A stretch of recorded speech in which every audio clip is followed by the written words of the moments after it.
Kami dari kelompok 1 akan mempresentasikan hasil diskusi kelompok kami dengan materi yang berjudul ketepatan identifikasi pasien. Terima kasih. Saya berikan kesempatan kepada presentasi memberikan materi.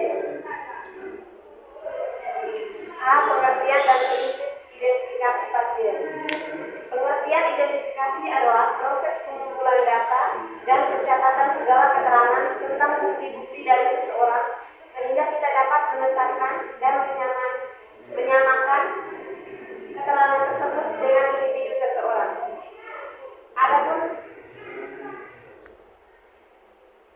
Adapun prinsip identifikasi pasien yang pertama, semua pasien rawat inap, IGD, IRD, dan yang akan menjalani suatu prosedur harus diidentifikasi dengan benar saat masuk rumah sakit dan selama masa perawatannya.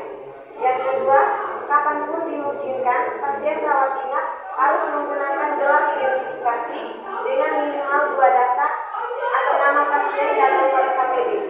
Yang ketiga, tujuan utama tanda identifikasi ini adalah untuk mengidentifikasi pemakaiannya.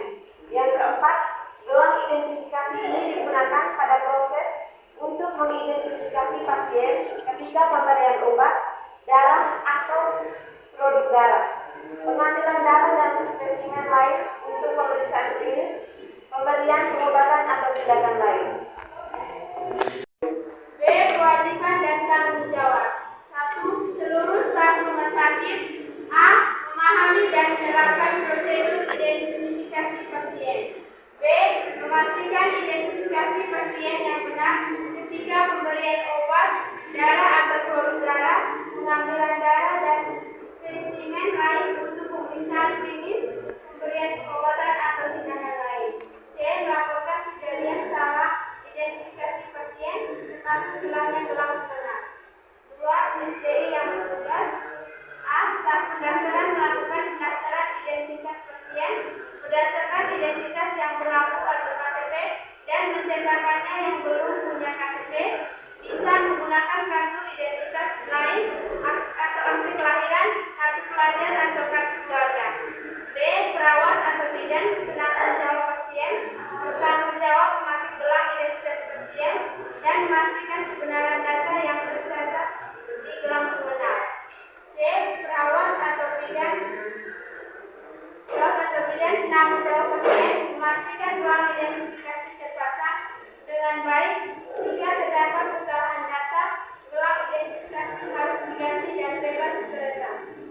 3. Kepala instalasi atau kepala rumah sakit tim KPRS A. Memastikan seluruh staf di instalasi memahami prosedur identifikasi pasien dan menerapkannya.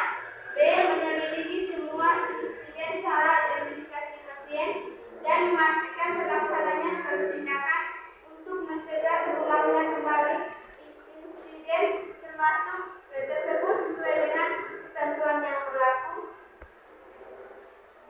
4. Kepala bidang atau kepala bagian A. Memantau atau memastikan bantuan identifikasi pasien dikelola dengan baik oleh kepala instalasi. B. Menjaga standarisasi dalam menerapkan panduan identifikasi pasien. 3. C.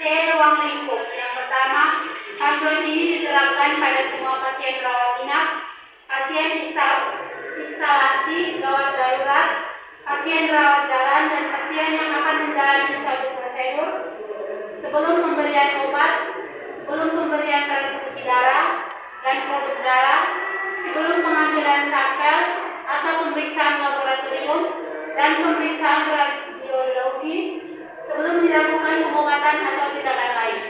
Yang kedua, pelaksanaan panduan ini adalah semua tenaga kesehatan, medis, perawat, farmasi, bidan dan tenaga kesehatan lainnya, staf di ruang perawat, administrasi, dan staf pendukung yang bekerja di rumah sakit. D.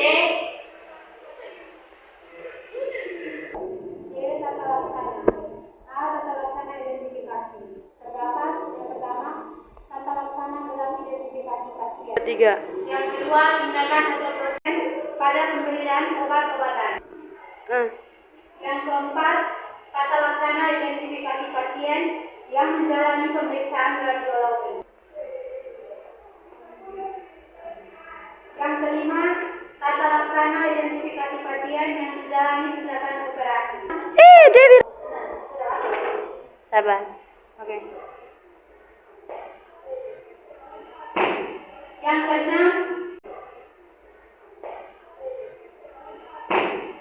keenam, tata laksana identifikasi pasien yang akan dilakukan pengambilan dan pemberian darah. Yang ketujuh, tata laksana identifikasi pada bayi yang baru lahir atau neonatal. Yang kedelapan, tata laksana identifikasi pasien rawat jalan. Yang kesembilan, tata laksana identitas nama pasien yang sama di ruangan rawat inap. Yang kesepuluh, tata laksana identifikasi pasien yang identitasnya tidak diketahui. Yang kesebelas, tata laksana identifikasi pasien dengan gangguan jiwa. Yang kedua, tata laksana identifikasi pasien yang meninggal. Ya. Berikut macam-macam gelang identifikasi. Yang pertama, gelang berwarna merah muda atau PIN untuk pasien berjenis kelamin perempuan. Yang kedua, gelang berwarna biru untuk pasien berjenis kelamin laki-laki. Yang ketiga, gelang berwarna merah untuk pasien dengan alergi tertentu. Semua pasien harus ditanyakan apakah mereka memiliki alergi tertentu. Semua jenis alergi harus dicatat pada data medis pasien. Yang keempat, gelang berwarna kuning untuk pasien dengan musik jantung. Yang kelima, gelang warna ungu untuk pasien BNR. Yang keenam, pil atau gelang biru hanya dilepas saat pasien pulang atau keluar dari rumah sakit. Yang kedua, gelang untuk alergi gelang merah hanya dilepas saat pasien pulang atau keluar dari rumah sakit. Yang ketiga, gelang untuk musik jantung gelang kuning hanya dilepas saat pasien sudah tidak memiliki jantung. Yang keempat, jadi pemberian obat-obatan kepada pasien dan pemberian penjelasan mengenai rencana perawatan selanjutnya kepada pasien dan keluarga. Yang keenam, gelang identifikasi yang sudah tidak dipakai harus diikuti menjadi potongan-potongan kecil sebelum dibuang ke tempat sampah khusus untuk bayi di sekitar jalan batas meter. Yang ketujuh, terdapat kondisi-kondisi yang memerlukan pembahasan gelang identifikasi sementara atau saat masih dirawat di rumah sakit, misalnya lokasi pemasangan gelang identifikasi mengganggu suatu prosedur. Penyebab umum terjadinya misidentifikasi adalah A. Kesalahan pada administrasi atau tata usaha. B. Kegagalan komunikasi. C. Kesulitan komunikasi.